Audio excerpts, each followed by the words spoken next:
भागवत सार की श्रृंखला में 10वें स्कंद के 29वें अध्याय पर चर्चा है, जिसका शीर्षक है श्री कृष्ण का रास नृत्य के लिए गोपियों से मिलन। इसके पहले श्लोक को पढ़ेंगे।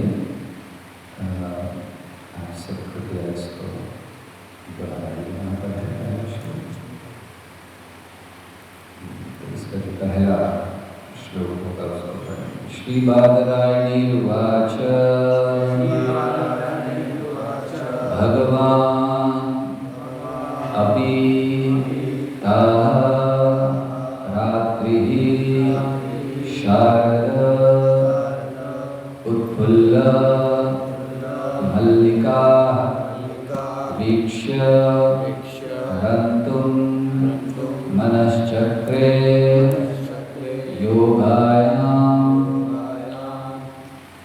उपाश्रितः। श्री बादरायणीरुवाच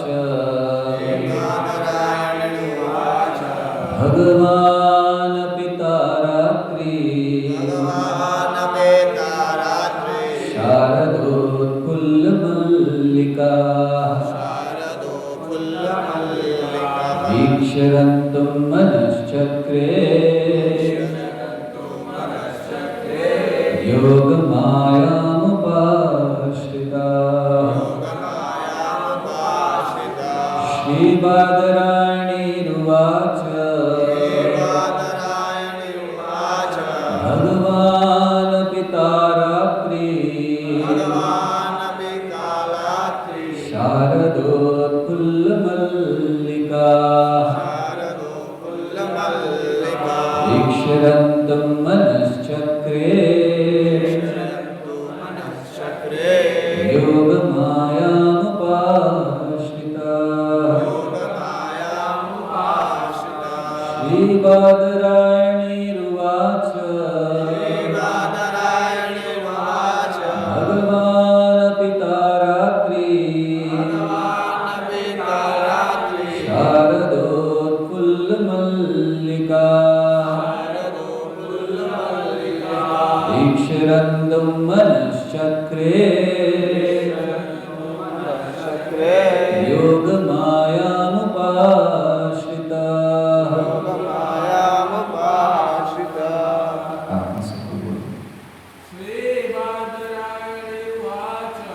श्री बादरायणीरुवाच भगवान् पिता रात्रि शारदोत्फुल्लमल्लिका वीक्ष्यरन्तुं मनश्चक्रे योगमायामुपाश्रितः। अनुवाद इस प्रकार है।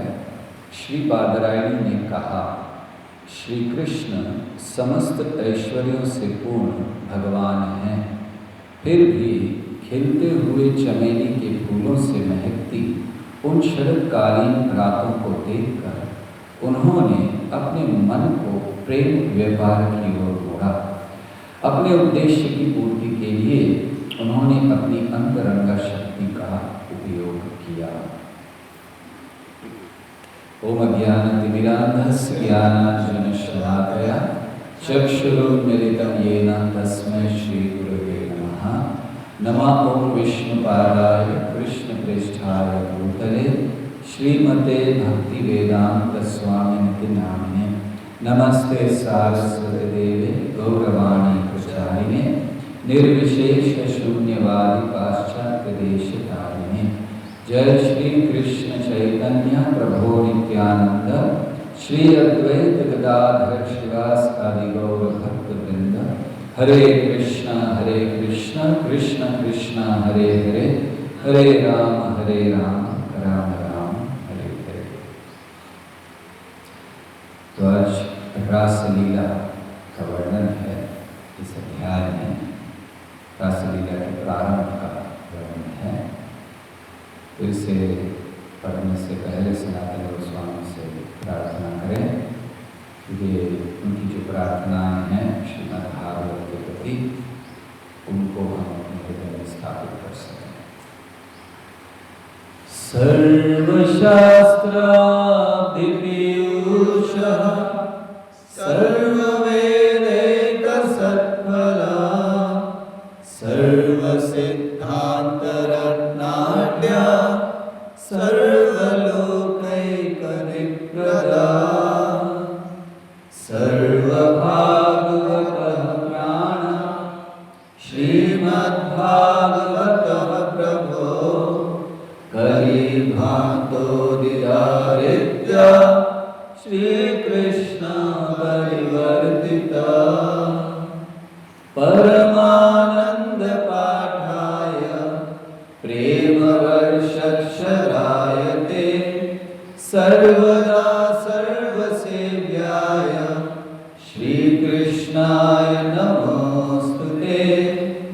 मदेकबन्धो मत्सङ्गे मद्गुरो मन्महाधना मन्निस्तारक मद्भाग्य मदानन्द नमोऽस्तुते। असाधु साधु तदाई अतिनीचोचतः कर हानमञ्च कदाचिन्मा प्रेम्णारित्कण्ठयो स्फुरा। हरे कृष्ण। भागवतम का ये बड़ा मधुर अध्याय है। यही नहीं, आगे के और 4 अध्याय रास पंच अध्याय कहलाते हैं ये।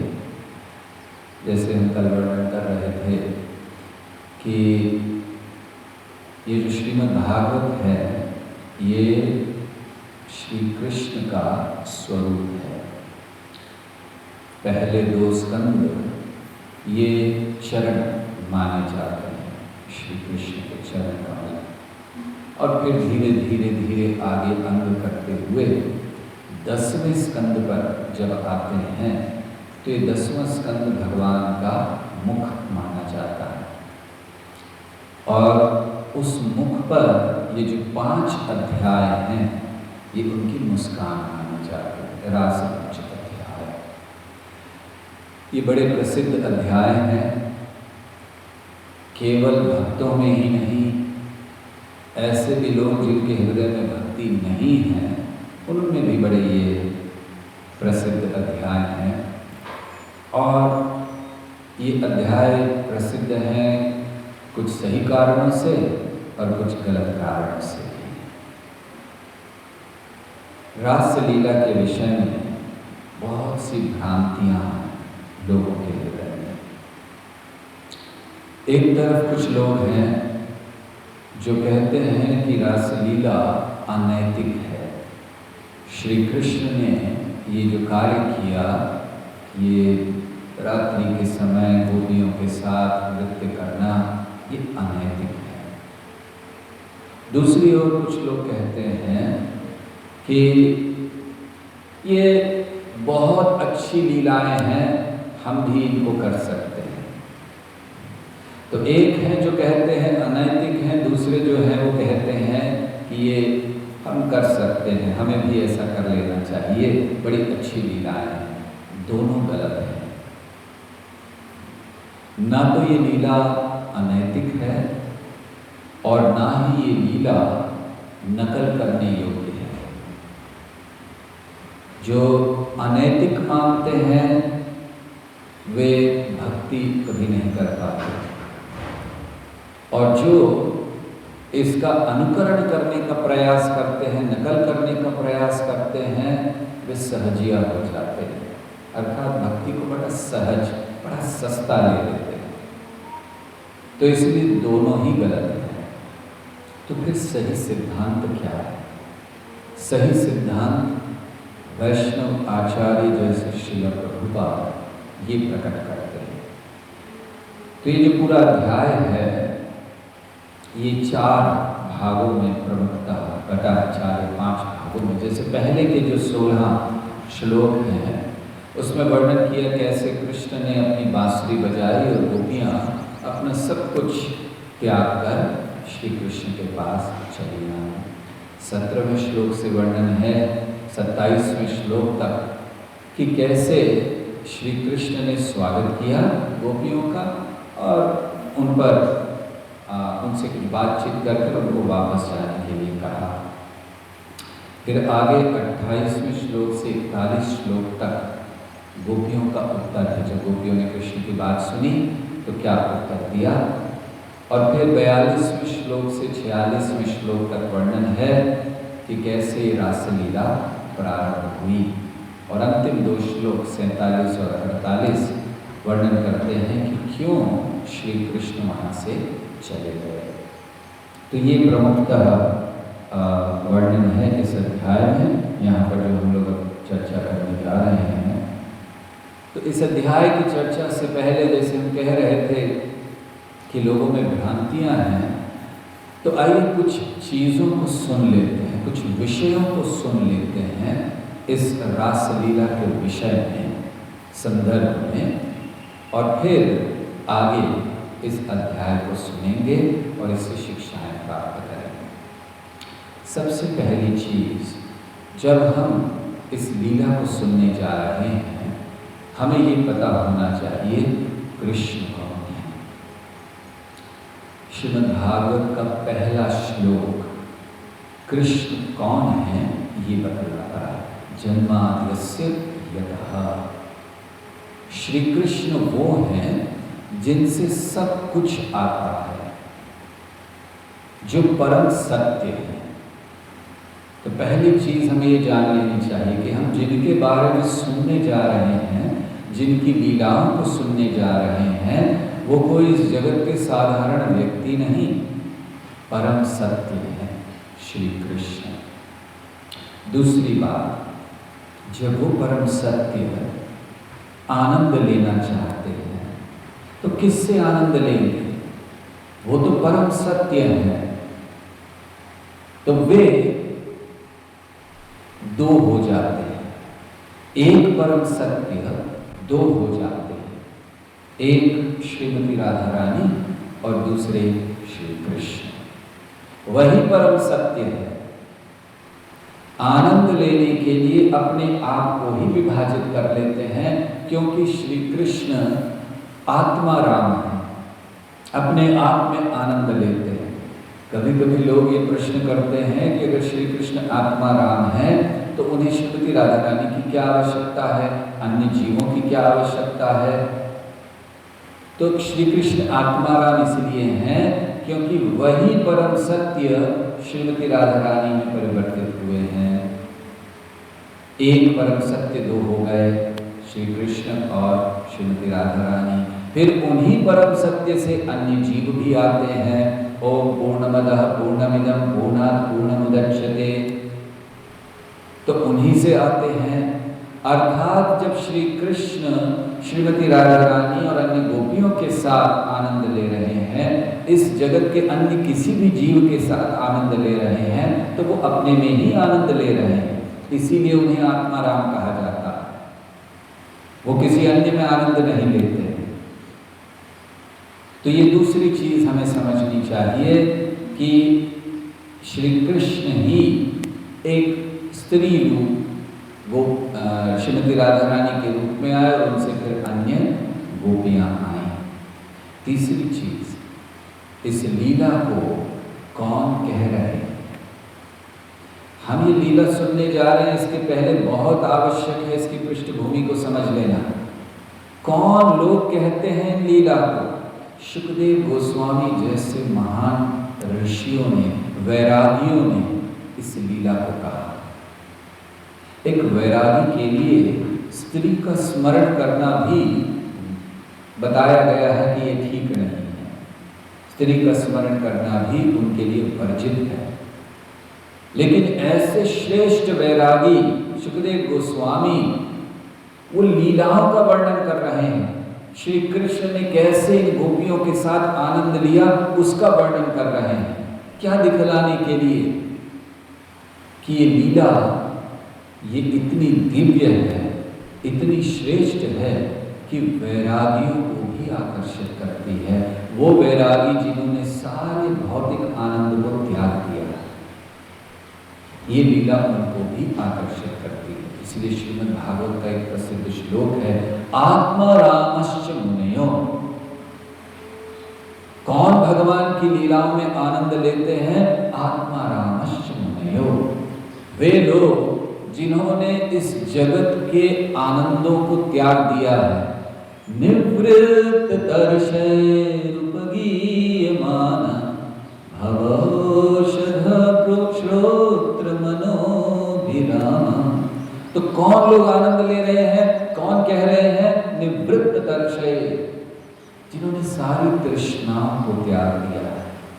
शुकदेव गोस्वामी जैसे लोग इन लीलाओं को कह रहे हैं।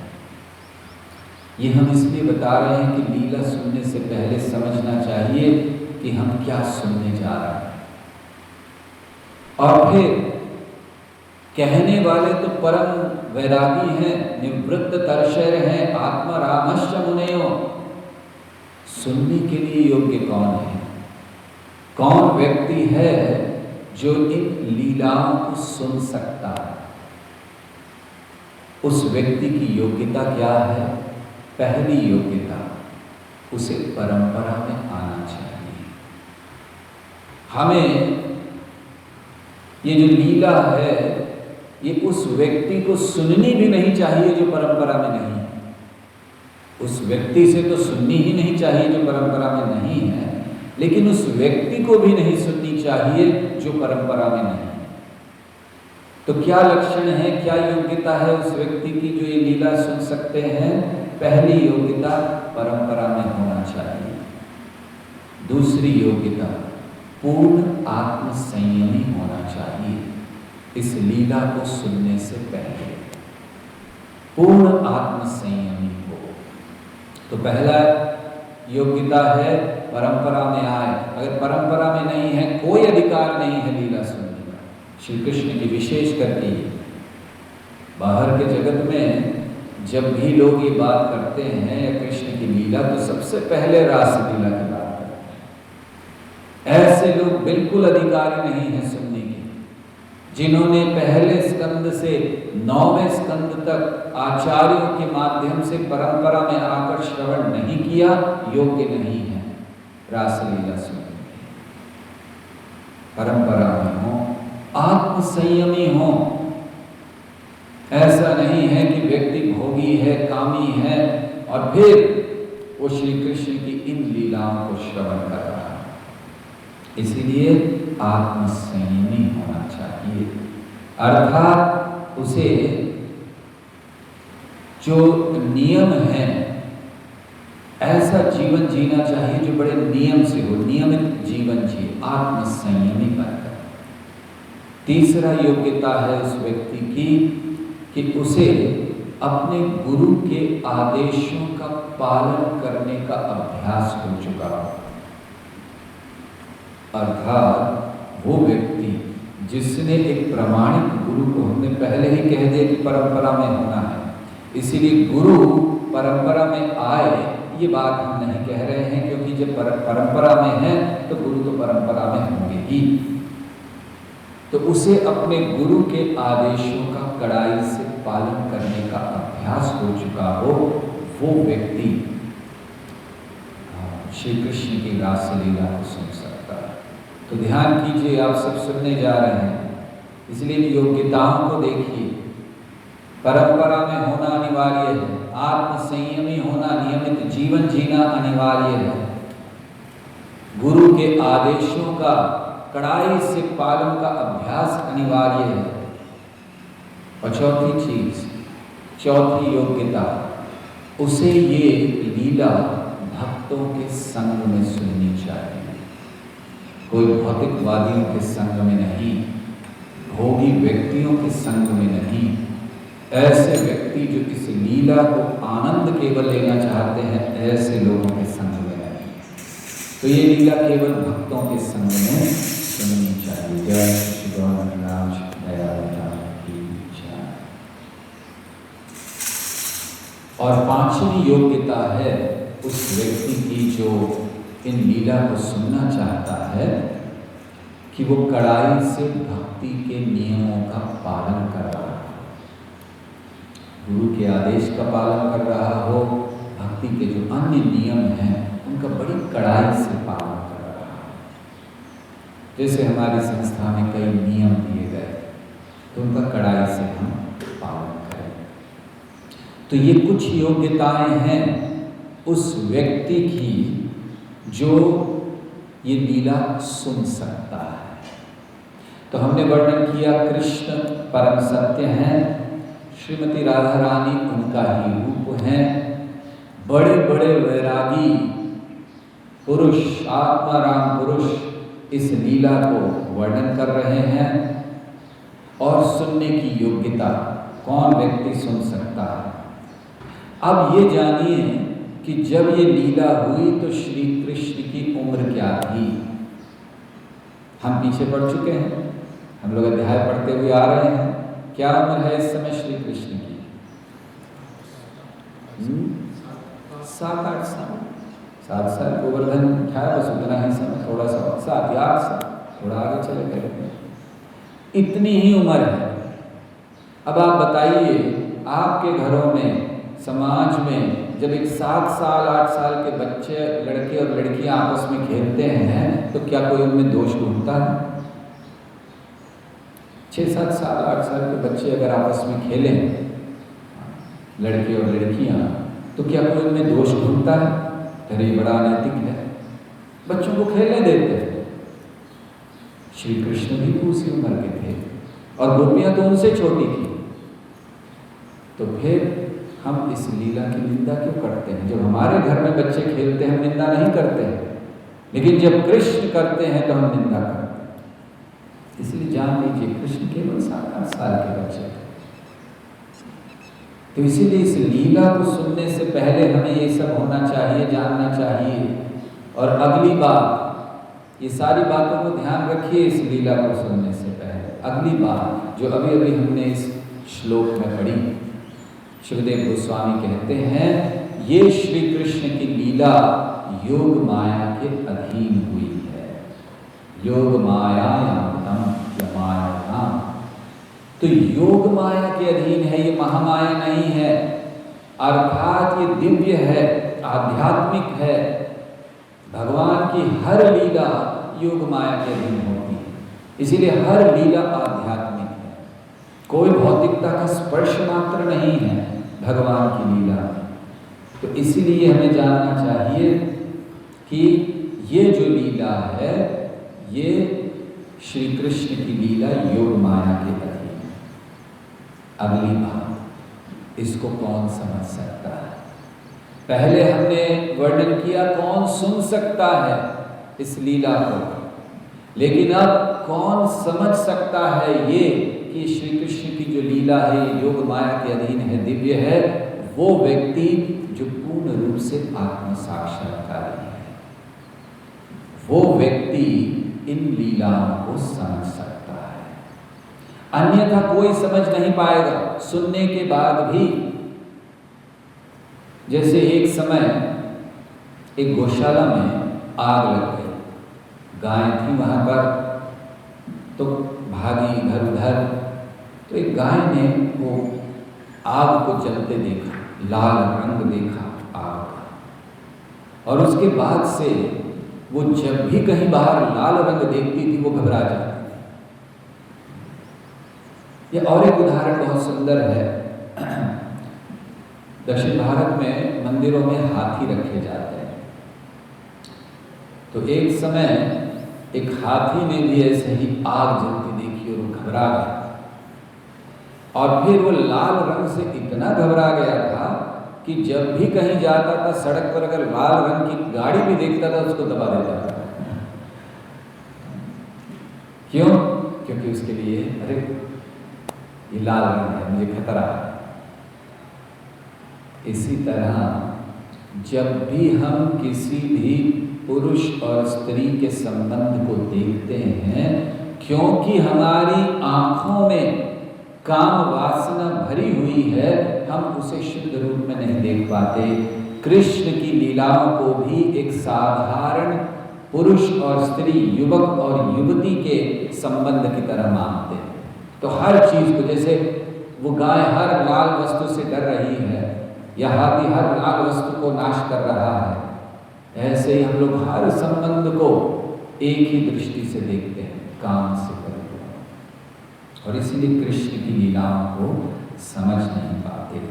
हम सोचते हैं कि ये भौतिक हैं, इसीलिए इनका आनंद नहीं ले पाते। भक्त श्री कृष्ण की लीलाओं का आनंद ले सकते हैं। कैसे? वो भक्त ले सकते हैं जो श्री कृष्ण की इस सृष्टि की रचना की लीला को और रास लीला को उसी आनंद से सुनते हैं, दोनों को समान मानते हैं। ऐसा नहीं कि जब श्री कृष्ण की इस जगत की रचना की लीला आती है, सृष्टि की लीला आती है कि कैसे अहंकार आया, कैसे तीन गुण आए, कैसे अन्य इंद्रियां आई, कैसे उससे पहले एक के बाद एक भौतिक तत्व आए, ये सब सुनकर हमें बिल्कुल आनंद नहीं आता। लेकिन जहां रास लीला है हमें आनंद आता है, वो भक्त नहीं है। भक्त वो है जो कृष्ण की हर लीला में वैसे ही आनंद लेता है, एक समान आनंद लेता है। फिर वो चाहे सृष्टि की लीला हो, फिर वो चाहे कृष्ण कुरुक्षेत्र के मैदान में खड़े हों, युद्ध स्थल पर खड़े हों, या फिर कृष्ण गोपियों के साथ लीला कर रहे हैं, एक समान देखता, उसे भक्त कहा जाता है। क्योंकि अगला विषय, इन लीलाओं को समझना किसके लिए संभव है? आत्म साक्षात्कारी पुरुष। और कौन है वो? इसका वर्णन भी भागवत में हुआ। हमने कुछ दिन पहले वो श्लोक पढ़ा था। इत्थं सतां ब्रह्म सुखानुभूत्य दास्यं गतानां परदैव तेन मायाश्रितानां नरनारकेन कृत पुण्य पुंज। श्रील प्रभुपाद समझाते हैं इस श्लोक को कहते हुए कि जिन लोगों ने कृत पुण्य पुंजा, जिन्होंने ऐसे भक्ति को उत्पन्न करने वाले पुण्यों का भंडार बना लिया है, वे रासलीला को समझ सकते हैं। तो रासलीला को समझने के लिए, या रासलीला प्रभुपाद कहते हैं, वे रासलीला में प्रवेश कर सकते हैं, समझ ही नहीं सकते। समझने के लिए आत्म साक्षात्कार है, प्रवेश करने के लिए कृत पुण्य पुंजा। तो प्रभुपाद कहते हैं वो लोग श्री कृष्ण की रासलीलाओं को समझ सकते हैं। और अंतिम चीज, एक चेतावनी जो श्रील प्रभुपाद ने दी इस संदर्भ में। श्रील प्रभुपाद कहते हैं नकल मत करो। शिवजी ने विष पिया, अगर नकल करनी है शिवजी के अनुयायियों को तो करे नकल। शिवजी के अनुयायी भांग पीते हैं, वो सोचते हैं कि ये शिवजी का प्रसाद है। भांग पीकर वो शिवरात्रि के दिन बड़ी भांग पी जाती है, शिवजी का प्रसाद। शिवजी का प्रसाद अगर चाहिए तो विष पियो। कौन से भागवत के अध्याय में लिखा है कि शिवजी ने भांग पी? लेकिन भागवत का अध्याय कहता है कि शिवजी ने विष पिया और उनके मुख का जो प्रसाद है उसको पियो, अगर सही में शिवजी के अनुयायी कहलाना चाहते हैं। ये भांग पीकर ये झूठे दिखावे के भक्त मत बनो। तो ये नकल करना गलत है, प्रभुपाद चेतावनी देते हैं। जिस तरह शिवजी के भक्त जहर पी नहीं सकते, इसीलिए वो भांग पीकर काम चला लेते हैं, इसी तरह कृष्ण के तथाकथित भक्त रासलीला को समझ नहीं सकते, इसीलिए अनैतिक कार्य करके काम चला लेते हैं। न तो वो कृष्ण के भक्त हैं और न ही वो कभी श्री कृष्ण को सही दृष्टि से समझ पाएंगे। ऐसे लोगों के लिए प्रहलाद महाराज ने कहा है, मतिर्न कृष्णे परतो सतोभा मिथो विपद्येत ग्रह व्रताना अदांत गोभिर्विशतं तमिश्रं पुनः पुनश्च चितचर बनाना। प्रहलाद महाराज कहते हैं कि जिन लोगों ने अपने जीवन का ध्येय भोग बना रखा है, आनंद बना रखा है, वे कभी भी मतिर न कृष्णे परतो सतो वा, उनकी मति कभी कृष्ण में लग ही नहीं सकती, न तो खुद के प्रयास से न अन्यों के प्रयास से। तो इसीलिए नकल नहीं करना है, हमें अनुसरण करना है। हमें इस लीला से उन शिक्षाओं को लेना है जो साधक के रूप में हमारी भक्ति में हमें प्रगति में मदद करें। तो ये हमें इस लीला को जान लेना, सुनने से पहले जान लेने चाहिए ये कुछ विषय। और एक महत्वपूर्ण विषय जो अब हम बस लीला को प्रारंभ करना चाहते हैं, उससे पहले एक विषय और जान लेना जरूरी है। हमने ये जो विषयों की सूची बनाई, इनमें सबसे पहला विषय था कृष्ण कौन है, परम सत्य हैं, इसका वर्णन किया। और अब इस विषय की अंतिम सूची में अंतिम बात हम कहना चाहते हैं, इससे पहले कि लीला प्रारंभ करें, गोपियां कौन है,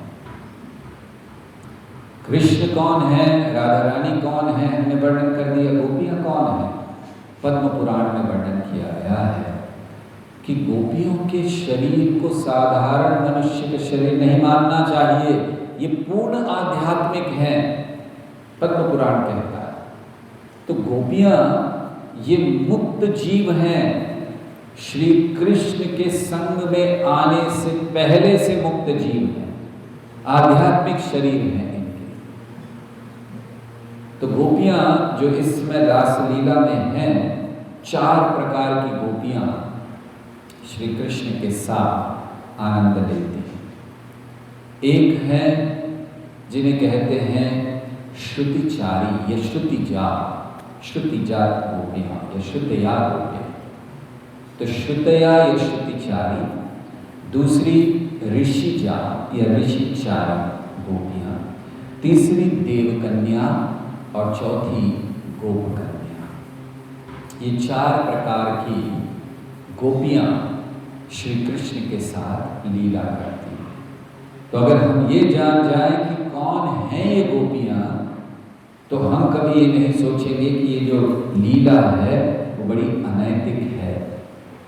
इन गोपियों में कुछ साधना सिद्ध गोपियां हैं और कुछ नित्य सिद्ध गोपियां, अधिकतर नित्य सिद्ध गोपियां हैं। जो नित्य सिद्ध गोपियां हैं, इनका शरीर पूर्ण आध्यात्मिक है। तो फिर प्रश्न आता है कि इन गोपियों के तो विवाह हो चुके थे, गोपियां अपने पतियों के साथ रह रही थी, कुछ गोपियों के तो बच्चे भी थे। तो फिर वर्णन आता है, प्रश्न आता है कि कैसे इन लोगों ने, अगर आध्यात्मिक है, नित्य सिद्ध हैं, तो इन लोगों ने स्पर्श कैसे किया गोपियों को। आचार्यगण समझाते हैं कि इन पतियों ने इन गोपियों का स्पर्श उसी प्रकार किया जैसे रावण ने माया सीता का किया। माता सीता का नहीं, माया सीता का। रावण माता सीता का स्पर्श नहीं कर पाया, रावण ने जिनका स्पर्श किया वो माया सीता थी। इसी तरह जिन गोपियों का स्पर्श उनके पतियों ने किया वो माया गोपियां, आध्यात्मिक रूप में वो केवल कृष्ण को समर्पित है। तो जो साधना सिद्ध गोपियां थी, जैसे ऋषिचारी गोपी का अर्थ क्या है, दंडकारण्य में जब श्री रामचंद्र जी गए तो बहुत से ऋषि उनकी ओर आकर्षित हो गए और कहा कि हम आपसे, आपके साथ रहना चाहते हैं। श्री कृष्ण ने कहा अभी, श्री रामचंद्र जी ने कहा अभी नहीं, अगले समय आगे जब मैं श्री कृष्ण के रूप में आऊँगा तब आप गोपियां बनना। तो ये ऋषि हैं, बड़े बड़े ऋषि जिन्होंने हजारों वर्षों तक तपस्या करके भगवान को प्रसन्न कर लिया है, वो गोपियां बने। श्रुतिचारी वे जो सारे ज्ञान को प्रकट करते हैं, सारे वैराग्य को प्रकट करते हैं, साक्षात्कार के मार्ग को देते हैं, वो स्वयं प्रकट हुए गोपियों के रूप में। तो वो है गोपियां। और देव कन्याएं, देवलोकों की कन्याएं जो श्री कृष्ण की लीला में भाग लेने के लिए आई थी, जिनको भगवान ने कृपा की थी, और फिर गोप कन्याएं, जो वहाँ साधारण गोप हैं, उनकी कन्याएं हैं, या ये कहना चाहिए कि ये आध्यात्मिक नित्य सिद्ध गोपियाँ, गोप कन्याएं। तो जो नित्य सिद्ध भक्त होते हैं वो श्री कृष्ण का संग कभी नहीं छोड़ते। जहाँ भी कृष्ण जाते हैं लीला करने, वो उनके साथ जाते हैं। हम जब इस को सुन रहे थे तो हम सोच रहे थे कि अगर हम सबको भी अपने गुरु के प्रति, कृष्ण के प्रति तो दूर है, अगर गुरु के प्रति इतना प्रेम हो जाए तो जीवन सफल हो जाए। लेकिन हमारा प्रेम गुरु के प्रति उतना नहीं, समर्पण नहीं। हम गुरु से तब तक प्रेम करते हैं जब तक गुरु हमें हमारी तरह से समझाते हैं, जब तक गुरु की वो बात जो हमें अच्छी लगती है हम पालन करते हैं, समर्पण नहीं। तो श्री कृष्ण के साथ इन गोपियों ने लीला की। तो अब ये कुछ विषय कहने के बाद हमें अब चर्चा करनी चाहिए इस अध्याय की। तो श्री कृष्ण ने, जैसे हम सुन रहे थे कि अब शरद पूर्णिमा का दिवस था, श्री कृष्ण ने बांसुरी बजाई। जैसे ही उन्होंने बांसुरी बजाई, वो ध्वनि गोपियों के कानों से होते हुए उनके हृदय में प्रवेश करती है, तो गोपियां तुरंत जैसे हैं वैसे ही कृष्ण की ओर भागती हैं, सभी गोपियां। क्यों?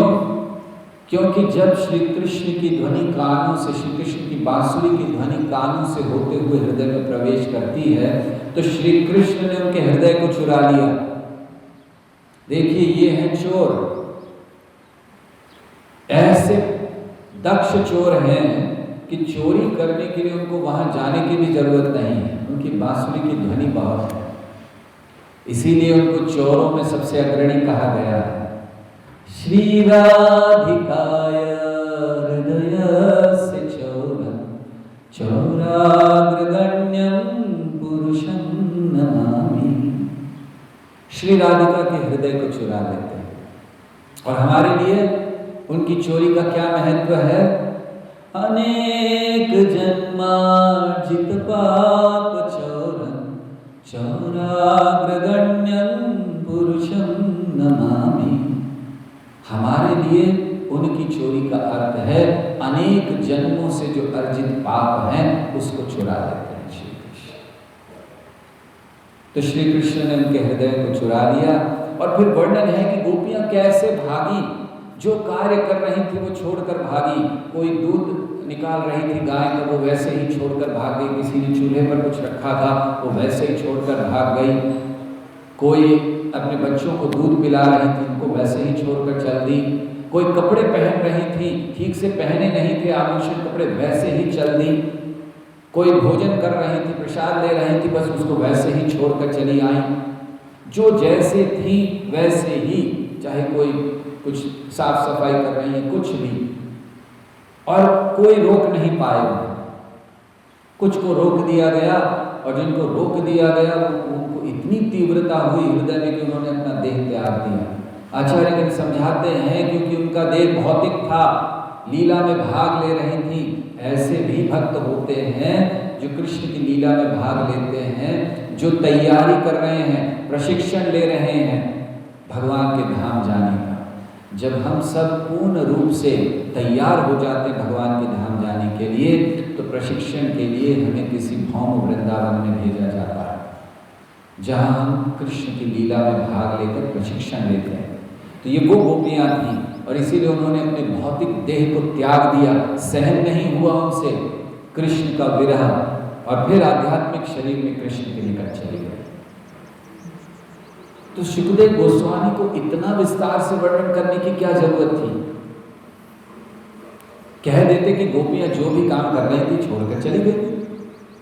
लेकिन इतने विस्तार से वर्णन कर रहे हैं कि कोई ये कर रही थी, कोई वो कर रही थी, कोई गाय का दूध निकाल रही थी, कोई भोजन खा रही थी, कोई अन्य कार्य कर रही थी। इतना विस्तार से कहने की क्या जरूरत थी? सरल एक शब्द में सुखदेव गोस्वामी कहते कि जो भी कार्य कर रही थी छोड़कर चली गई। सुखदेव गोस्वामी ने इतने विस्तार से क्यों कहा? इसका कारण है, इसका पहला कारण है कि सुखदेव गोस्वामी हमें समझाना चाहते हैं कि कृष्ण भक्ति में कैसी तीव्रता होनी चाहिए श्री कृष्ण को अपने हृदय में लाने की। ये पहला कारण है इतने विस्तार से बताने का कि ये कर रहे थे, वो कर रहे थे, सब कामों को छोड़ कर गए। तो पहला कारण वो दिखाना चाहते हैं कि तीव्रता लाइए हृदय में, कृष्ण को हृदय में लाना है तो ऐसी आतुरता होनी चाहिए हमें कि कृष्ण बाध्य हो जाए हमारे शरीर में आने के लिए, हमारे हृदय में आने के लिए। शरीर में तो वो है परमात्मा के रूप में, लेकिन हृदय में आए भगवान के रूप में। तो श्री कृष्ण की ऐसी प्राप्ति की आतुरता को दर्शाने के लिए सुखदेव गोस्वामी इनका विस्तार से वर्णन कर रहे हैं कि ये आतुरता होनी चाहिए हमारे अंदर, ये तीव्रता होनी चाहिए। आज हम कृष्ण को क्यों नहीं प्राप्त कर पा रहे हैं? हम शास्त्रों में सुनते हैं 6 महीने में ध्रुव महाराज ने प्राप्त कर लिया, 5 साल के बच्चे बालक प्रहलाद ने भगवान को प्राप्त कर लिया, और भी कई ऐसे उदाहरण जिन्होंने प्राप्त कर लिया। हम कई वर्षों से जप कर रहे हैं, कई वर्षों से पालन कर रहे हैं, कृष्ण मिले नहीं, आनंद मिला नहीं। क्या कारण है? अभी वो आतुरता नहीं, वो तीव्रता नहीं है। जो आतुरता इस समय हमें हमारे बच्चों के संग में रहने की है, जो आतुरता आज हमें अपने परिवार वालों का संग प्राप्त करने की है, और उनके चले जाने से जो व्याकुलता होती है वो हमारे अंदर नहीं है कृष्ण के लिए। नारद मुनि समझाते हैं नारद भक्ति सूत्र में कि भक्त के लक्षण क्या हैं कि जब कृष्ण ना हो तो बड़ी व्याकुलता हो जाए। हमें कोई व्याकुलता नहीं है। हम सोचते हैं कि हमें बस जीवन में किसी तरह कुछ प्राप्त करना है, भक्ति कर कर भी हम किसी ऊंचे पद को प्राप्त करना चाहते हैं, भक्ति करके भी हम केवल प्रसिद्ध होना चाहते हैं, भक्ति कर कर भी इस जगत में सुखी होना चाहते हैं, भक्ति कर कर कृष्ण को प्राप्त नहीं करना चाहते। वो आतुरता नहीं, वो तीव्रता नहीं। और इसीलिए सुखदेव गोस्वामी वर्णन कर रहे, देखो गोपियों की तीव्रता। गोपियों को केवल रास लीला की दृष्टि से नहीं देखना है, इस रास लीला से भी हमें समझना है। इतने सारे उपदेश मिल रहे हैं। तो पहली चीज वो समझा रहे कि वो आतुरता लाइए, वो तीव्रता लाइए कृष्ण को प्राप्त करने के लिए, जो तीव्रता गोपियों में थी। दूसरी चीज ये समझा रहे हैं सुखदेव गोस्वामी विस्तार से वर्णन करते हुए कि ये सारे उनके कर्तव्य थे, दूध निकालना, साफ सफाई करना, भोजन बनाना इत्यादि जो भी इनके कर्तव्य थे, उन सबको उन्होंने छोड़ा। क्यों? ये दर्शाने के लिए कि जीवन में अन्य कर्तव्य आवश्यक हैं, लेकिन परम कर्तव्य कृष्ण है। कृष्ण भावनामृत का अनुशीलन ये परम कर्तव्य है। ये गोपियां दिखला रही हैं कि आप अपने अपने कर्तव्य में लगे रहे, बहुत अच्छी बात है, लेकिन परम कर्तव्य को ना भूलें। तो ये बता रहे हैं कि अगर जीवन देना है तो उस परम कर्तव्य के लिए जीवन देना चाहिए। अगर हमारे जीवन में हमने कुछ ऐसी चीज नहीं प्राप्त की जिसके लिए हम अपने प्राण दे सकें, तो ऐसे जीवन का लाभ क्या है? किस लिए जी रहे हैं? इसीलिए कृष्ण भावनामृत ये अनिवार्यता है, परम कर्तव्य है। ये कोई चुनाव का विषय नहीं है कि हम पालन करें या ना करें, ये अनिवार्य है। कृष्ण भावनामृत अनिवार्य है।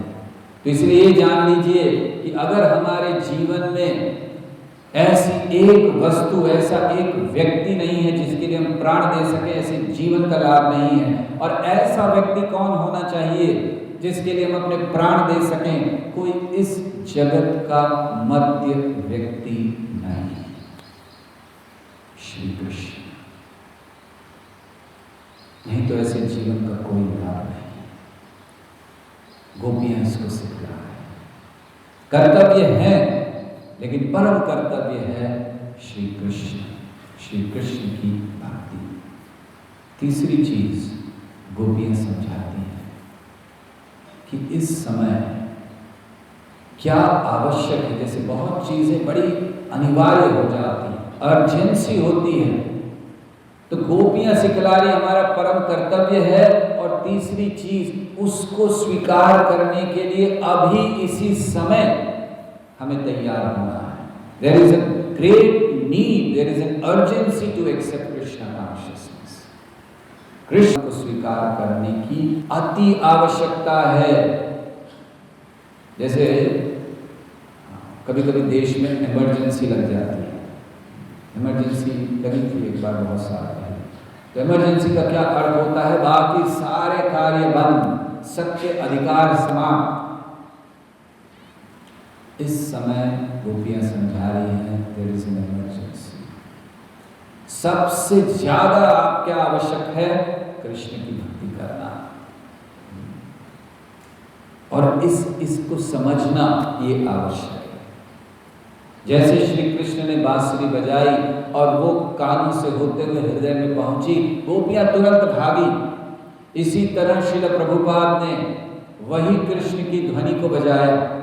जब कृष्ण ने बांसुरी बजाई तो उनकी बांसुरी की ध्वनि प्रभुपाद तक पहुंची, और प्रभुपाद ने जब उस ध्वनि को बजाया, उस ध्वनि को दिया, तो वो उनके भक्तों के हृदय से कानों से प्रवेश करते हुए हृदय में पहुंची और उन्होंने अपना जीवन समर्पण कर दिया। इसलिए आज भी कृष्ण की बांसुरी बज रही है। केवल हमारे कानों को तैयार रखना है सुनने के लिए। देखते हैं श्रील प्रभुपाद ने जब ये बांसुरी बजाई, सारा जगत समर्पण करने लगा श्री कृष्ण को। जैसे श्री कृष्ण ने बांसुरी बजाई, गोपियां भागी। और हम देखते हैं कि जब प्रभुपाद गए, बहुत थोड़ा समय था प्रभुपाद के पास। श्रील प्रभुपाद अमेरिका 1965 में गए और 1977 में उन्होंने ये धराधाम त्याग दिया। अर्थात कितने वर्ष? क्या 12 वर्ष, बस इतना ही समय था। तो आप सोचिए कि इतने समय में श्रील प्रभुपाद की बजाई हुई बांसुरी की ध्वनि जैसे ही उनके कानों में पड़ी, उन लोगों ने अपने सारे कार्य त्याग दिए। और किन लोगों ने त्यागे? जिन्हें कृष्ण भक्ति के विषय में कुछ पता नहीं था, लेकिन क्योंकि ये ध्वनि श्री कृष्ण से आ रही है, प्रभुपाद के माध्यम से उनके कानों से होती हुई हृदय में पहुंची, शुद्ध कर दिया। उन्होंने सब कुछ त्याग दिया। जैसे गोपियां सब त्याग कर भाग रही हैं, वे भी भागे श्रील प्रभुपाद के पीछे। जहां जहां प्रभुपाद गए वे लोग गए, जहां प्रभुपाद ने कहा उन्होंने वो कार्य किया। प्रभुपाद ने कहा जाओ चाइना में जाओ प्रचार करो, चाइना में गए। पाकिस्तान में जाओ, पाकिस्तान में गए। रशिया में जाओ, रशिया में गए। जहां कहा प्रभुपाद ने वहां किया। ये गोपियां समझा रही हैं कि बहुत आवश्यक है इस समय कृष्ण भाव में मुझको गंभीरता से लेने की। और चौथी चीज जो गोपियां समझाती हैं, तो हम जैसे बता रहे थे कि आज भी ये बांसुरी बज रही है, केवल कानों को तैयार करना है। और चौथी चीज गोपियां यहाँ अपने इस आचरण से बतला रही हैं। क्यों विस्तार से वर्णन किया सुखदेव गोस्वामी ने कि गोपियां ये समझा रही हैं कि इस जगत की हर वस्तु को त्यागा जा सकता है कृष्ण के लिए, लेकिन इस जगत की एक वस्तु के लिए कृष्ण को नहीं त्यागा जा सकता, किसी भी वस्तु के लिए। ये बड़े ध्यान से हमें जानना चाहिए कि इस जगत की हर वस्तु को त्याग दीजिए श्री कृष्ण के लिए, लेकिन इस जगत की किसी वस्तु के लिए कृष्ण को मत त्यागिए। ये गोपियों का संदेश है, ये रास लीला है। थोड़ा सा समय और लेना चाहते हैं, आदेश है पूरा नहीं हुआ या खत्म कर दे दो। तो गोपियां ये संदेश दे रही हैं, तो सब गोपियां भागी और बहुत विस्तार से कहना चाहिए इस विषय को। रास लीला ऐसे समझनी चाहिए। अभी तो हमने बोलना प्रारंभ नहीं किया रास लीला पे, केवल गोपियों का भागने का वर्णन है, अभी तो बहुत बाकी है। लेकिन फिर भी समय बलवान है इस जगत में। हम लोग आध्यात्मिक जगत में नहीं बैठे हैं जहाँ श्री कृष्ण ने ये रास लीला की रात्रि को ब्रह्मा जी की रात्रि में परिवर्तित कर दिया। हम सुन रहे थे तो हम सोच रहे थे कि अगर ये जो 1 घंटे का समय है सुबह 7:30 से 8:30, अगर ये ब्रह्मा जी का 1 घंटा हो जाता तो क्या आनंद आता है रास लीला वर्णन करने। लेकिन ये है नहीं, कृष्ण कर सके, हम लोग कृष्ण नहीं। समय दिखला रहा है कि बस। तो गोपियां इस बात को हमें समझाते हैं। और फिर जब ऐसे गोपियां आई तो परीक्षित ने एक प्रश्न कर दिया, बीच में रोक दिया सुखदेव गोस्वामी को लीला कहते कहते। क्यों? क्योंकि वो देख रहे थे कि वहां पर अन्य लोग भी उपस्थित हैं, केवल भक्त नहीं बैठे थे वहां पर, ज्ञानी बैठे थे, योगी बैठे थे, तपस्वी बैठे थे। और उन सबके हृदय में थोड़ी सी भावना आ रही थी, ये क्या सुखदेव गोस्वामी वर्णन करने लग गए। एक साधारण स्त्रियों का भाग रही हैं गोपियां, कृष्ण की रास लीला, ये क्या वर्णन करने लग गए सुखदेव गोस्वामी। आप लोग तपस्वी हैं, वैरागी हैं, ज्ञानी है, ये सब नहीं सुनना चाहिए।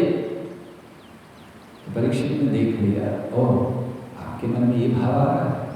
तो परीक्षित ने तुरंत सुखदेव गोस्वामी को कहा, एक प्रश्न महाराज, बस एक प्रश्न। सुखदेव गोस्वामी वर्णन कर रहे थे, उन्होंने कहा परीक्षित क्या प्रश्न है। तो उन्होंने कहा कि ये गोपियां जब भागी कृष्ण की ओर, तो ये तो कृष्ण को भगवान नहीं मानती थी, ये तो नहीं जानती थी कि परम सत्य है, हम जानते हैं, लेकिन ये तो नहीं जानती थी। इन्होंने तो 9 स्कंद नहीं सुने थे भागवत के, तो ये तो नहीं जानती थी कि कृष्ण परम सत्य। ये तो अपना प्रेमी मान रही थी उन्हें। तो अगर वो अपना प्रेमी मानकर कृष्ण के पास जा रही हैं, उनका हृदय कैसे शुद्ध हो गया, ये कैसे शुद्ध है। हाँ, अगर वो भगवान मानकर गई होती, आरती की प्लेट लेकर गई होती, तुमेव माता पिता तुमेव, तब हम मानते कि ये शुद्ध है। लेकिन यहाँ ये तो अपना प्रेमी मानकर गई हैं, कैसे ये शुद्ध है, कृपया बताइए। परीक्षित के मन में बिल्कुल ये शंका नहीं थी, क्योंकि कोई कह सकता है 9 स्कंद सुनने के बाद भी ये शंका है तुम्हारे मन में, बिल्कुल नहीं थी। ये उन लोगों के चेहरे देखकर उन्होंने प्रश्न किया जो सोच रहे थे कि ये क्या वर्णन शुरू हो गया। तो उन्होंने कहा कैसे वो शुद्ध है। तो सुखदेव गोस्वामी ने देखा और थोड़ा सा परीक्षित को कहा, अरे जैसे माना थोड़ा डांट रहे हो, याद नहीं तुम्हें, मैं पहले ही कह चुका हूं शिशुपाल के समय कि ये कैसे संभव है। श्री कृष्ण पूर्ण शुद्ध है। बस इतना कह के बोल, गुस्सा थोड़ा कर दिया, भूल गए क्या, क्या बताया था मैंने तुम्हें। तो क्या बताया था शिशुपाल के समय उन्होंने, श्री कृष्ण पूर्ण शुद्ध है, नित्य शुद्धो पूर्ण मुक्तो, या पूर्ण शुद्धो नित्य मुक्तो। भगवान पूर्ण शुद्ध हैं और उनके संपर्क में किसी भी प्रकार से कोई आ जाए वो शुद्ध हो जाता है। इसीलिए नारद मुनि कहते हैं 7वें स्कंद में, गोप्या कामात् भयात् कंसो द्वेषाच्छेदादयो नृपः। वो कहते हैं गोपियों ने काम से कृष्ण को जीत लिया। गोप्या कामात् भयात् कंसो, कंस ने भय से जीत लिया, प्राप्त कर लिया श्री कृष्ण को, इतना भयभीत रहता था। गोप्या कामात् भयात् कंसो द्वेषाच्छेदादयो नृपः। शिशुपाल आदि ने द्वेष के कारण श्री कृष्ण को प्राप्त कर लिया। और वृष्णया संबंधा, वृष्णियों ने संबंध से कृष्ण को प्राप्त कर लिया।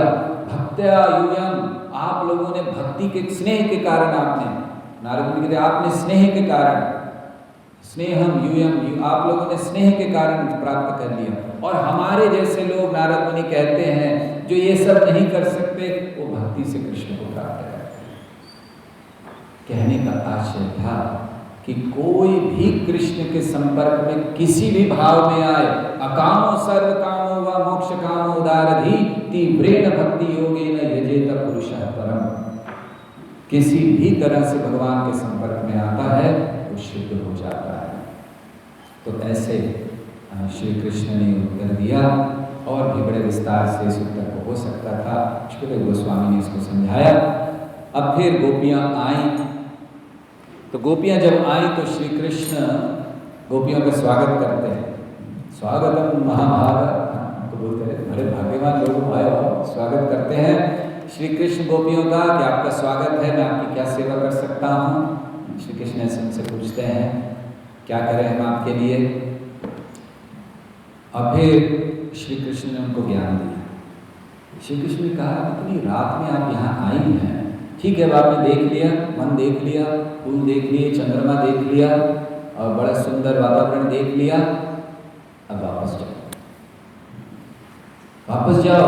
आपके घर वाले चिंता में होंगे, उनको चिंता में मत डालो, जाओ वापस, अभी चले जाओ, ये ठीक नहीं है आपके लिए ऐसे रात में अपने घर को छोड़कर आना, तो अब वापस चले जाओ। और फिर मानो गोपियाँ कह रही नहीं, हम तो आपके साथ रहेंगे। तो श्री कृष्ण कहते हैं वही श्लोक जो उन्होंने ब्राह्मण पत्नियों को कहा था वही दोहराया। श्रवणा दर्शना ध्याना मयि भावोनुकीर्तना नद्धा सन्निकर्षेण कहते श्रवणा दर्शना ध्याना मयि भावोनुकीर्तना, मेरे साथ में रहने से प्रेम नहीं बढ़ता, भक्ति नहीं बढ़ती। श्रवण करो मेरे विषय में, दर्शन करो मेरा, जय श्री दर्शन करो, ध्यान करो और भावपूर्ण कीर्तन करो, इससे भक्ति बढ़ेगी। तो देखिए जब भागवत जैसे ग्रंथ में एक ही श्लोक 2 बार आए और वो भी श्री कृष्ण के द्वारा कहा जाए, बहुत महत्वपूर्ण है। भगवद गीता में भी एक श्लोक भगवान ने 2 बार कहा, कौन सा है, कौन सा श्लोक 2 बार कहा? 9वें अध्याय के अंत में और 18वें अध्याय के अंत में। मन मना भव मत भक्तो मध्याजमान, उसको थोड़ा सा शब्द बदले हैं लेकिन आशय वही है। लेकिन यहाँ तो शब्द भी नहीं बदले, वही शब्द श्रवणा दर्शना ध्यान मयि भाव। उन्होंने कहा आप वापस जाइए। तो गोपियाँ बड़ी दुखी हो गई। गोपियों ने कहा कि हम सब, दरअसल ये जो गोपियों का उत्तर है बड़ा महत्वपूर्ण है। समय बहुत कम है, ऑलरेडी हमने 5-7 मिनट एक्स्ट्रा ले लिए हैं, 2-3 मिनट में इसको समाप्त करने का प्रयास करते हैं। तो गोपियों ने उत्तर दिया कि हम अपने सारे भौतिक आनंद को त्याग कर आई हैं आपके पास, आप ऐसे क्रूरता से क्यों बात कर रहे हैं? और आप हैं कौन? आप परम आत्मा हैं, आप अंतर्यामी हैं, हम सबके हृदय में आप रहते हैं। और लक्ष्मी देवी भी आपके चरणों की धूल लेने की कामना करती हैं, हालांकि उनको वो चरणों की धूल तुलसी के साथ शेयर करनी पड़ती है, लेकिन वो आतुर है, उसी चरणों की धूल को हम लेने आए हैं। आप हमें हमारे जो दुख हैं, कष्ट हैं, उससे दूर कीजिए, क्योंकि आपका जन्म ही हुआ है, आपने अवतार लिया है लोगों के दुख दूर करने के लिए। तो ऐसे गोपियों ने प्रार्थना की। और फिर श्री कृष्ण ने उस स्थान पर जहाँ वो थे, उस स्थान को कहते हैं वंशी वट, जहाँ भगवान ने वंशी बजाई। तो वंशी वट में फिर भगवान ने रास लीला की कुछ समय तक, और फिर यमुना के तट पर आए और वहाँ पर उन्होंने रास लीला की। और फिर जब नृत्य हो रहा था, रास लीला हो रही थी, तो गोपियों के मन में थोड़ा सा अहंकार आ गया कि श्री कृष्ण केवल मेरे साथ हैं। और जैसे ही ये अहंकार आया, शास्त्र में वर्णन है कि राधा रानी के हृदय में मान आ गया, गोपियों के हृदय में अहंकार आ गया। और जैसे ही ये हुआ, श्री कृष्ण वहाँ से गायब हो गए। हम सबके लिए बहुत महत्वपूर्ण संदेश दिया श्री कृष्ण कि कृष्ण भक्ति उन लोगों के लिए है जो अहंकार से रहित हैं, जो नम्र हैं।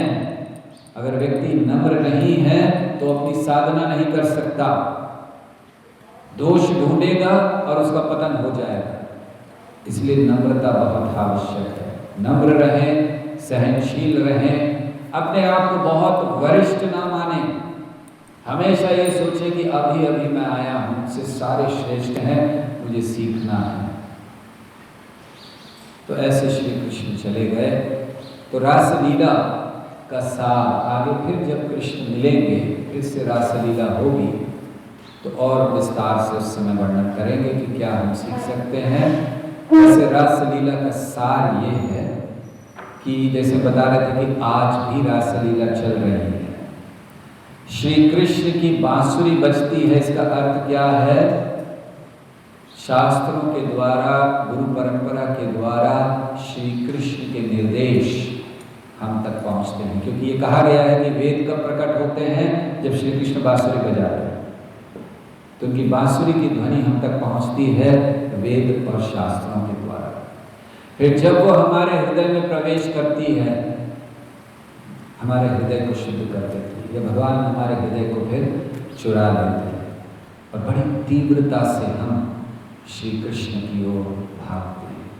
और फिर कृष्ण थोड़ी सी परीक्षा लेते हैं ये देखने के लिए कि अभी भी आसक्ति तो नहीं बनी है जैसे गोपियों की ली, और फिर उस आनंद को प्रदान करते हैं जिसके लिए हमारा अस्तित्व है, जिस आनंद को हमने जन्मों जन्मों से ढूंढा है, उस आनंद को वो प्रदान करते हैं।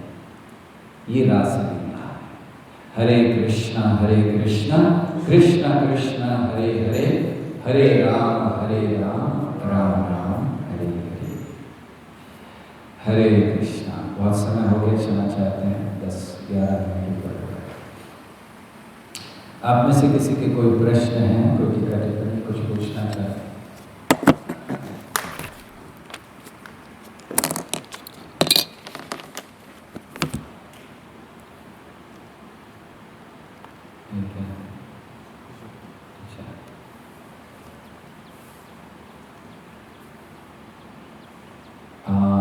प्रश्न है कि श्रुत कीर्ति गोपी का क्या होता है? श्रुत कीर्ति गोपी तो हमने नाम ही नहीं लिया, आपने ठीक से सुना नहीं।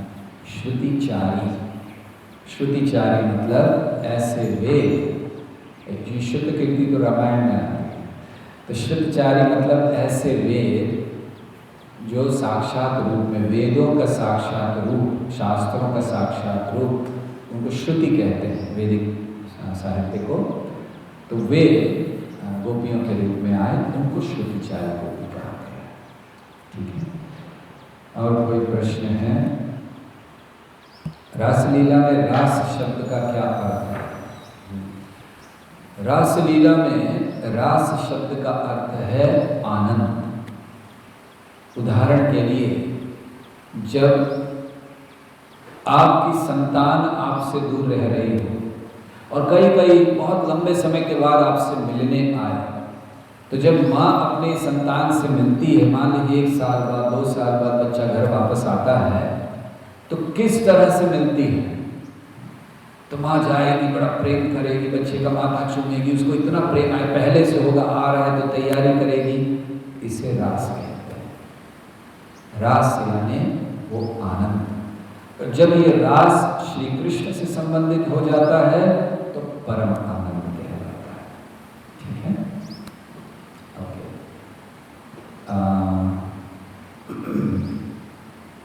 ऊपर तो नहीं है ना कोई प्रश्न? ओके, ठीक है। आपने गुरु के प्रति पूर्ण समर्पण, अपने गुरु के प्रति पूर्ण समर्पण कैसे करें?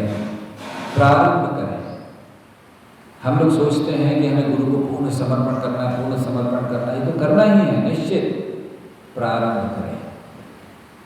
तो प्रारंभ कैसे करें? सबसे पहले जो उनके निर्देश हैं उनको जीवन में उतारने का प्रयास करें। व्यवहारिक दौर में सबसे पहले रोज हमें गुरु से श्रवण करना चाहिए। गुरु को समर्पण करने की प्रक्रिया को प्रारंभ कीजिए। पहली चीज़, रोज उनसे श्रवण कीजिए। कभी कभी हम लोग सुनते तो बहुत कुछ है, लेकिन गुरु की वाणी को सुनना भूल जाते हैं। इस्कॉन के भक्तों को 2 चीज़ें बहुत अनिवार्य हैं। एक अपने गुरु के द्वारा श्रवण करना और दूसरा श्रील प्रभुपाद के उपदेशों को सुनना। ये दोनों चीज़ें निश्चित करनी चाहिए हर रोज, जिससे गुरु के प्रति समर्पण बढ़ेगा। दूसरी चीज़, हर रोज सोने से पहले ये सोचिए, ये चिंता कीजिए, विचार कीजिए कि आज मैंने ऐसा कौन सा काम किया जिससे मैंने अपने गुरु के प्रति, जो गुरु ने मेरे आदेश दिए हैं मुझे, उसको पालन करने के लिए एक कदम आगे बढ़ा। या कृष्ण के प्रति एक कदम आगे बढ़ा है। तो इसीलिए हमें ये सोचना चाहिए, तब हम गुरु के प्रति समर्पण की ओर जा सकते हैं। तीसरी चीज, गुरु के प्रति समर्पण होता है अन्य भक्तों से प्रेम दिखलाकर। तो क्या हम अन्य भक्तों से प्रेम कर रहे हैं, सहयोग कर रहे हैं? कुछ लोग सोचते हैं कि हमें केवल अपने गुरु के शिष्यों से सहयोग करना है, अन्यों से बिल्कुल नहीं। बिल्कुल गलत है। आपके गुरु कभी प्रसन्न नहीं होंगे इससे। गुरु कौन है? आज की स्थिति में अगर देखा जाए, व्यवहारिक अधिकतर सब श्रील प्रभुपाद जी के शिष्य हैं। तो क्या वो प्रसन्न होंगे कि मेरे जो गुरु भाई, अगर आप सोचते हो कि हमें केवल अपने गुरु भाइयों से आनंद लेना है या गुरु भाइयों के बीच सहयोग करना है, तो यही भावना तो गुरु की भी है। तो उनके गुरु भाई कौन हैं? वो सारे गुरु जो इस्कॉन में हैं। तो अगर हम उनके प्रति अच्छा भाव नहीं रखते हैं, उनके शिष्यों के प्रति अच्छा भाव नहीं रखते हैं, तो कैसे गुरु का आदर कर सकते हैं? इसीलिए गुरु के प्रति समर्पण का भाव है कि हम अन्यों के प्रति भी, या हर भक्त के प्रति, चलिए हम हर जीव के प्रति नहीं कर सकते, हर मनुष्य के प्रति नहीं कर सकते, कम से कम इस्कॉन के हर भक्त के प्रति हम अच्छा भाव रखें, सहयोग की भावना रखें, प्रेम रखें। ये गुरु के प्रति समर्पण का प्रारंभ है। प्रारंभ में इतना कीजिए, आगे जब ये हो जाए तब और प्रश्न कीजिएगा। ठीक है? आगे प्रश्न है, गोपियों का भगवान से ऐसा संबंध था, हम सबको भगवान से किस भाव से संबंध जोड़ना चाहिए? सक्रिय अवस्था और निष्क्रिय अवस्था में संबंध का क्या मतलब है? हमें श्री कृष्ण से संबंध एक ही रूप में जोड़ना है, और वो है गुरु दास के रूप में। अभी हमें ये सोचना नहीं है कि मैं गोपी बनूं, मैं ग्वाल बाल बनूं, मैं मित्र भाव में रहूं, मैं सक्रिय रहूं, मैं निष्क्रिय रहूं, कैसे रहूं, शांत भाव में रहूं या दास्य भाव। केवल एक भाव, गुरुदास। जिस दिन हम ये भाव में रहेंगे कि गुरु के प्रति हमारा समर्पण है, गुरु के दास के रूप में कृष्ण से संबंध रखिए, फिर धीरे धीरे आपका जो संबंध कृष्ण से है वो स्वयं प्रकट होगा। इसलिए अभी प्रयास मत कीजिए कि हमारा क्या संबंध है, अभी केवल एक संबंध, गुरु के प्रति समर्पण। ठीक है? What was the purpose of this Leela? What is the frequency of this Leela? Purpose हम बता चुके हैं आपको, शायद आपने पूरा लेक्चर ठीक से सुना नहीं। पूरे लेक्चर में हमने रासलीला का उद्देश्य ही समझाया था, अलग अलग माध्यम से जीव को शुद्ध करना, तैयार करना, और सार में भी हमने अंत में बताया था कि कृष्ण की बांसुरी का क्या अर्थ है। तो उसको आप फिर से, अगर नहीं सुना तो अपने लेक्चर को फिर से सुन लीजिए। और फ्रीक्वेंसी क्या है इस लीला की? ये लीला सतत चलती रहती, आज भी चल रही है। ये शाश्वत लीला है, कभी बंद नहीं होती। श्रीमती राधा रानी का मन भाव क्या है, ये आगे आने वाले अध्याय में वर्णन करेंगे। अभी ये अध्याय था, श्री कृष्ण ने रासलीला प्रारंभ की, अब वो चले गए। अगले अध्याय में गोपियाँ उन्हें ढूंढ रही हैं। फिर उसके अगले अध्याय में वर्णन किया जाएगा गोपियों ने जो गीत गाया, और फिर श्री कृष्ण का मिलन इत्यादि। श्री कृष्ण उनसे मिले और फिर से रासलीला हुई। तो उस अध्याय में वर्णन आता है कि श्रीमती राधा रानी के मन का क्या भाव है। वैसे हमें श्रीमती राधा रानी के मन के भाव को जानने से महत्वपूर्ण है अपने मन के भाव को जानना। क्या आपके मन में क्या भाव है श्री कृष्ण के प्रति? आपकी भक्ति कैसी है? श्रीमती राधा रानी, उनकी भक्ति के बारे में किसी को कोई प्रश्न नहीं है, कोई संशय नहीं है, लेकिन हमारे मन में क्या भाव है इसको पहले जानिए, इससे पहले कि हम श्रीमती राधा रानी के मन के भाव को जान सकें। और अपने भाव को शुद्ध कीजिए। जब तक हृदय शुद्ध नहीं है, श्रीमती राधा रानी के मन के भाव को समझना असंभव है। अगला प्रश्न है, गोपियाँ इतनी शुद्ध भक्त थीं, फिर भी उन्हें अहंकार कैसे हुआ? बहुत अच्छा प्रश्न है, धन्यवाद। आचार्य ने समझाया है कि अहंकार इसलिए हुआ ताकि श्री कृष्ण उनके प्रेम को और बढ़ा सके। ये अहंकार भी योग माया के प्रभाव से हुआ, महामाया नहीं, और केवल इसलिए कि वो उनके तीव्रता, उनके प्रेम को बढ़ा सके। कैसे? जब अहंकार हुआ कृष्ण चले गए, अब जब कृष्ण चले गए तो जो प्रेम उनके सानिध्य में प्राप्त हो रहा था वो प्रेम कई गुना और बढ़ गया उनके विरह में। तो उस प्रेम को बढ़ाने के लिए श्री कृष्ण ने ऐसा किया। प्रश्न है, मन करता है आप ये कथा कहते रहें और हम इसे सुनते ही रहें, टाइम लिमिटेशन ना हो, क्या कभी ऐसा संभव हो पाए? भगवान से प्रार्थना कीजिए 1 घंटे को ब्रह्मा जी का 1 घंटा बना, बस बहुत बहुत हो जाएगा। ब्रह्मा जी का कितना होगा? भगवान ने ये रासलीला की रात्रि ब्रह्मा जी की रात्रि कर दी पूरी, पता नहीं चला किसी को। गोपियाँ गई, पूरी रात्रि ये लीला हुई और फिर वो वापस आ गए, ब्रह्मा जी की रात्रि। तो हम लोग अगर किसी दिन 1 घंटा कितना होगा ब्रह्मा जी का? हाँ, 1 दिन ब्रह्मा जी का कितना होता है? 1000 चतुर्युग, 1000 चतुर्युग 1 दिन।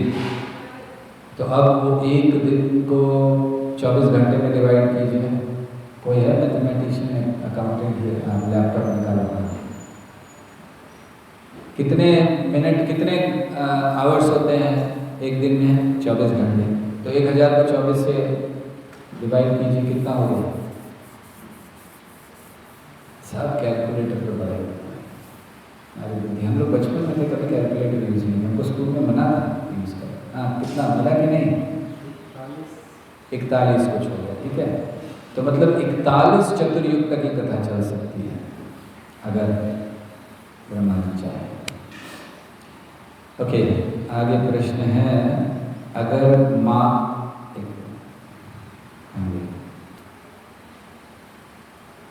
अगर माला जप के बीच अगर माता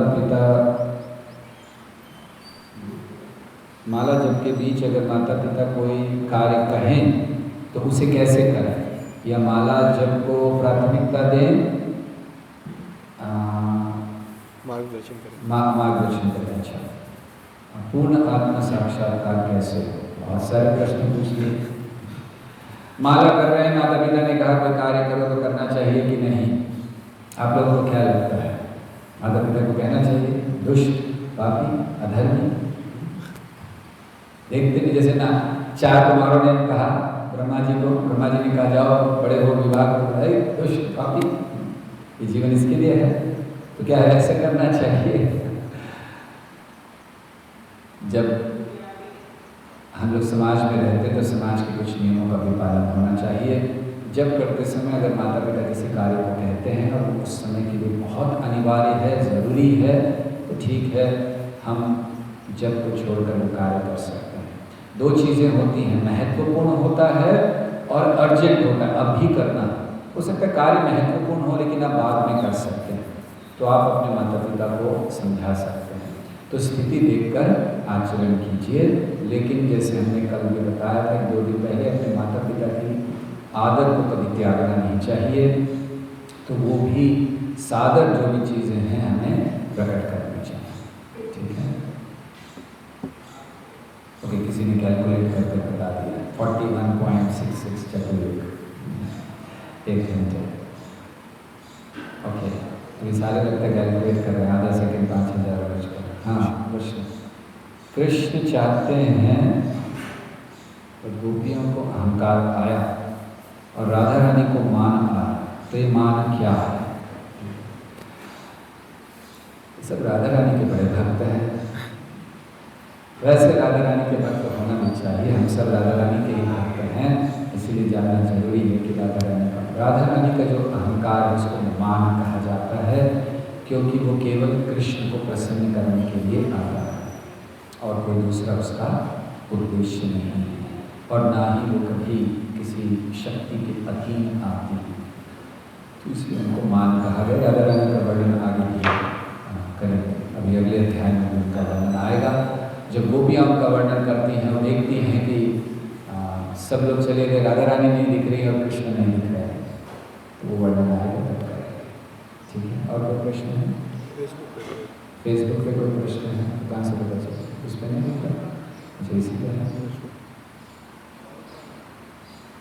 अच्छा, ये फेसबुक पर भी लाइव आ रहा था। जो लोग अगर जूम पे नहीं आ पा रहे और सुना है जूम बहुत ज़्यादा सेफ नहीं है, तो आप लोग चाहें तो उसको भी इस्तेमाल कर सकते हैं। कहाँ है प्रश्न? फेसबुक में।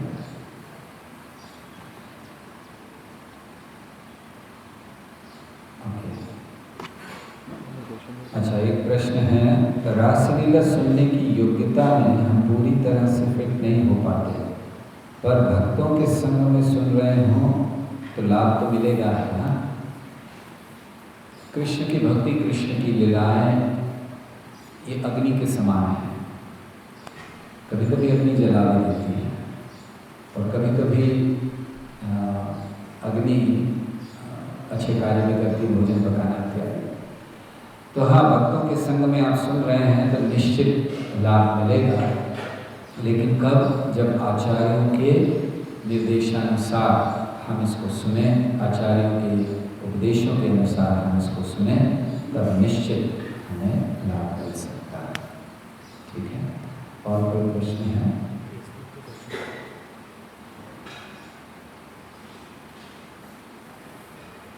क्या? अच्छा, मैं घर पे भोग, अच्छा कोई घर पे भोग लगाते हैं तो उनके घर पे बोला जाता है कि ये खिला के दिखा दो मांगते हैं, तो क्या जवाब देना चाहिए? अच्छा, एक व्यक्ति का प्रश्न है, उन्होंने कल भी दिया था लेकिन हम जवाब नहीं दे पाए। हम लोग जब घर पर भोग लगाएं, कोई अगर विरोध करें या घर के लोग कहें कि क्या करना चाहिए हमें, कैसे हम उनको समझाएं? पहली चीज़ है कि घर में हमें कभी कोई विरोध की बात नहीं करनी चाहिए। घर वालों को हमें भक्त बनाने का प्रयास करना चाहिए, क्योंकि अगर घर वाले भक्त हो जाए, ठीक है, वो नहीं मानते हैं, ये कहते हैं कि ऐसे करके दिखाओ, हमें कुछ चीज़ कर कर दिखाने की ज़रूरत नहीं है, केवल अपना आचरण हमें बहुत अच्छा रखना है। तो घर वालों के साथ जब भी हों, चाहे वो ब्रह्मचारी हों या अन्य हों, तो ये चीज़ का ध्यान रखना है। पहली चीज़, हमारा आचरण बहुत अच्छा होना चाहिए, अपने आचरण से हमें भक्ति की ओर लेकर आए। दूसरी चीज़ ये समझ लीजिए कि माता पिता हो सकते हैं पूरे भक्त ना हो, तो उनकी आसक्ति है तो उसको गलत नहीं मानना चाहिए, उस तरह से उनसे आचरण करना चाहिए। और तीसरी चीज़, धीरे धीरे अपने अच्छे आचरण से और उनको कुछ ज्ञान देते देते उन्हें इस स्तर पर लाना चाहिए जहाँ वो बात को नहीं पाए। ठीक है, और कोई प्रश्न है? तो इस पर नहीं दिखाई देगा फेसबुक पर, फेसबुक पे एक ही सर प्रश्न नहीं है। हरे कृष्णा। देखा, अच्छा आवाज़ थोड़ी कम आ रही है, ठीक है, बहुत बहुत धन्यवाद आप सबका। हरे कृष्णा कृष्ण कृष्णा हरे हरे, हरे राम राम राम हरे हरे। ग्रंथराज भागवतम की जय, श्री प्रभुपाद की जय।